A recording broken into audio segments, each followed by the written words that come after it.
تو دو کام کر لینا، کسی بھوکے کو کھانا کھلا دینا، کسی پیاسے کو پانی پلا دینا۔ ان دو چیزوں کے بدلے کے اندر تیرا رب تجھ کو جنت عطا کرے گا۔ یہ سودا کوئی مہنگا تو نہیں ہے۔ کسی ضرورت مند کی ضرورت کو پورا کر دینا، کسی دکھیے کو، کسی پریشان حال کو، کسی مفلوق الحال کو، پیاس اور بھوک سے تڑپتے ہوئے شخص کی ضرورت کو پورا کر دینا، یہ دخول جنت کا سبب اور ذریعہ قرار پایا۔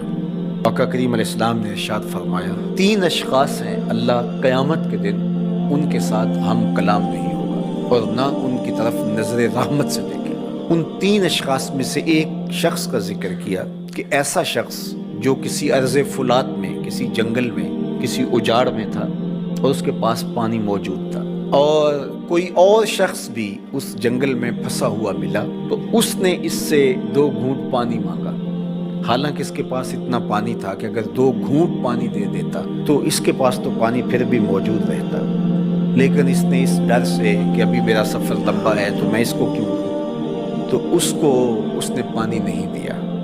کل قیامت کا دن ہوگا تو اللہ اس شخص کی طرف نظر رحمت سے نہیں دیکھے گا، کہے گا کہ میرے بندے نے تجھ سے پانی مانگا اور تو نے نہیں دیا، آج میں بھی تیری طرف التفات نہیں کروں گا۔ تو اللہ کے بندوں سے پیار کرنا یہ اللہ سے پیار کی دلیل ہے۔ تو اللہ کے بندوں کی مدد، نصرت اور اعانت یہ اللہ کے حضور عقیدتوں کا اظہار اور محبتوں کا ذریعہ ہے۔ وہ لوگ جن کو اللہ نے توفیق دی اور ان کی ضرورت سے زیادہ مال دیا ہے تو وہ معاشرے کے لاچار، مجبور، بھوک، افلاس اور ننگ کے اندر مبتلا لوگوں کی ضرور مدد اور نصرت کیجیے۔ اس وقت دنیا بھوک اور افلاس کی طرف بڑھ رہی ہے۔ آمدہ اطلاعات کے مطابق ہماری ہمسائیگی میں افغانستان کے اندر 20 ملین لوگ، 2 کروڑ لوگ، ان کا بھوک سے مرنے کا اندیشہ ہے۔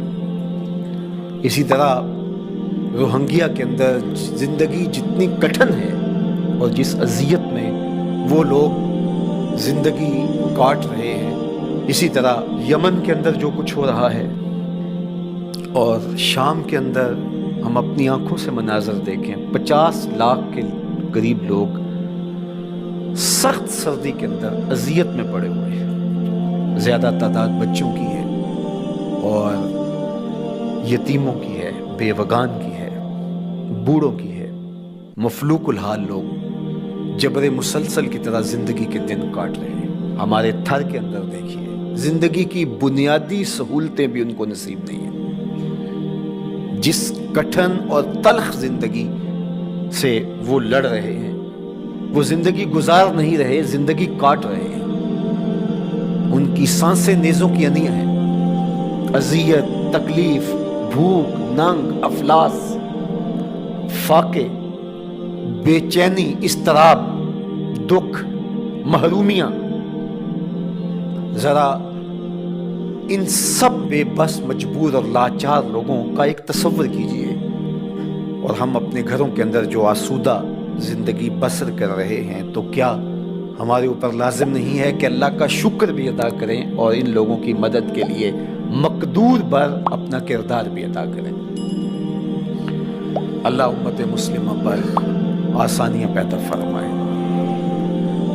اگرچہ کوئی کافر ہو، حتیٰ کہ کوئی جانور بھی ہو، بھوک، ننگ اور افلاس میں مبتلا ہو، ہمارا دین اس کی مدد، نصرت، اعانت اور تائید کی ترغیب دیتا ہے۔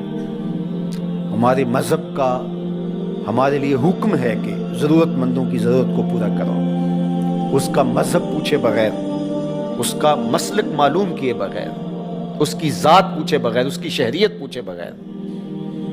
جہاں بھی افلاس میں، غربت میں، بے چینی اور بدحالی میں کوئی بھی ہو، آپ اس کی مدد کریں، اس کی نصرت کریں۔